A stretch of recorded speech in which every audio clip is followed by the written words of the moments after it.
Bonjour les enfants, jeudi 4 juin, nous allons travailler sur le Cléo. Alors, nous allons continuer à travailler sur je lis différents types de documents. Pour cela, vous allez vous rendre à la page 28 de votre Cléo. Alors, vous allez travailler sur un tableau, d'accord?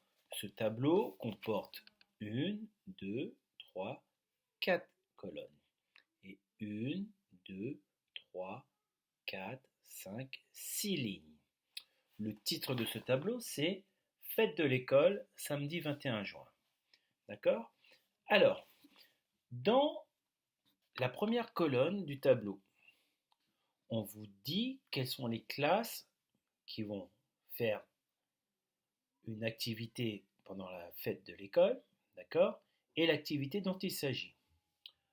Ensuite, dans la deuxième colonne, on vous donne le lieu où se passera l'activité de la classe.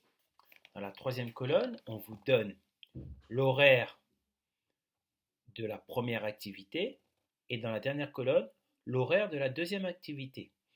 Exemple, sur la première ligne, on a concert des CM2.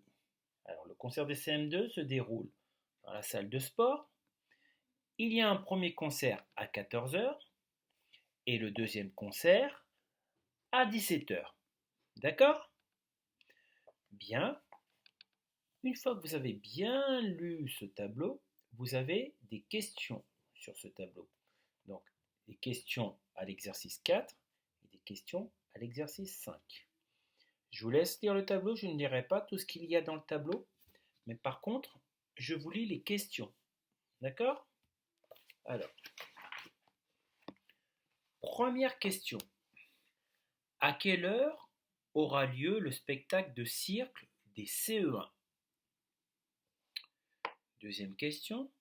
Qu'est-ce qu'on pourra voir dans la cour à 16h30? Troisième question. Où aura lieu le tirage de la tombola? Dernière question de l'exercice 4. Qu'est-ce qui commencera à la même heure que la danse des CP? Donc vous écrivez votre réponse sur les lignes à côté. Exercice 5 maintenant. Première question. Combien de fois les CM2 donneront-ils leur concert? Pardon. Deuxième question. Combien de spectacles se passeront sous le préau? Troisième question. Si je vais voir les CE1 à 15h30, à quelle heure pourrais-je aller voir les CM1? Et enfin, dernière question. Qu'est-ce qu'on pourra voir après le second concert des CM2? Donc, faites attention, lisez bien le tableau, il y a des horaires, il y a des lieux, d'accord? Donc, repérez-vous par rapport aux horaires, repérez-vous par rapport aux lieux, ils peuvent être écrits plusieurs fois. Voilà, ça c'est ce que vous avez à faire en compréhension. Ensuite, vous allez prendre la fiche 27 de Questionner le monde. Alors, comment situer ma vie dans le temps? D'accord? Alors, l'exercice numéro 1, c'est un exercice très personnel. C'est-à-dire qu'il ne concerne que vous. Vous n'avez pas les mêmes réponses qu'un camarade, par exemple. Il va falloir que vous posiez des questions à vos parents et que vous écriviez les réponses dans les trous. Exemple, je suis né le. Normalement, vous connaissez votre date de naissance. J'ai, vous connaissez votre âge, j'ai je ne sais pas combien d'années. J'ai appris à marcher à l'âge auquel vous avez appris à marcher, vous ne le savez peut-être pas, il va falloir le demander à vos parents. Ensuite, j'ai dit mon premier mot à, même chose. J'ai fait pipi sur le pot à, même chose. J'ai mangé tout seul à, même chose. Je suis allé à l'école pour la première fois à. J'ai appris à faire du vélo à. J'ai appris à lire A, ça je pense que vous le savez. J'ai perdu ma première dent de lait A. J'ai eu un petit frère ou une petite sœur à l'âge de, peut-être que vous ne vous en souvenez pas. J'ai eu un animal familier A, et vous pouvez mettre autre chose aussi. Ensuite, l'exercice numéro 2. D'accord? Vous devez dessiner dans le cadre là 3 moments importants de votre vie, de votre petite vie. Si vous n'avez pas de dessin, vous pouvez mettre des photographies aussi. D'accord? Bien. Sur le verso maintenant. Alors, vous avez une frise chronologique avec des années. Ça part de l'année 2009 pour atteindre l'année 2020. Vous avez des questions qui sont en rapport avec cette frise chronologique. Vous devez y répondre. Je vais vous les lire. En quelle année sommes-nous?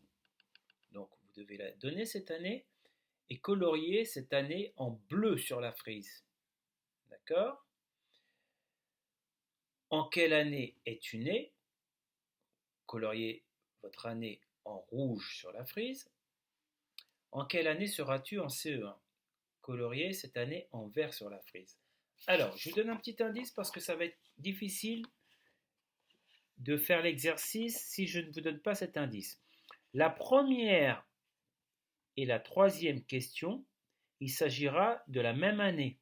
Donc là, quand vous allez colorier en bleu, vous ne coloriez pas toute la case où il y a l'année. Vous laissez une partie en bleu et vous colorierez l'autre partie en vert. D'accord? Sinon, après, les couleurs vont se mélanger, ça ne sera pas très propre. Ensuite, l'exercice numéro 4. Là, vous avez la frise chronologique d'un enfant. Cet enfant s'appelle Camille. D'accord? Donc, vous avez en haut les années. Dans la frise, vous avez Camille et les activités qu'elle a pu faire, Camille. Et en bas, vous avez l'âge de Camille. Donc là, c'est son année de naissance, donc elle avait 0 année, jusqu'à 6 ans. D'accord? Et ensuite, en dessous, vous avez des questions qui se rapportent à la frise chronologique de Camille, auxquelles vous devez répondre. Je vous les lis. En quelle année est née Camille? Qu'a fait Camille à 6 ans? En quelle année Camille a-t-il su faire du vélo? Donc Camille, c'est un garçon ou une fille? Je vous laisse réfléchir. Enfin, l'exercice numéro 5. D'accord? Vous avez des phrases. D'accord? Et vous avez aussi une frise chronologique. Cette frise chronologique, c'est la frise chronologique de Dorian. D'accord? C'est la frise chronologique de Dorian. Dans cette frise, donc vous avez des années comme pour Camille en haut, vous avez l'âge comme pour Camille en bas, et dans la frise, vous avez des rectangles. Dans ces rectangles, il va falloir écrire des mots. Ces mots, vous allez les trouver ici. D'accord? C'est un exercice assez simple, je ne donne aucune explication dessus, je pense que vous pourrez vous débrouiller seul. Voilà. Voilà ce qu'il y a à faire pour aujourd'hui. Je vous souhaite bon courage, une bonne fin de journée et à demain.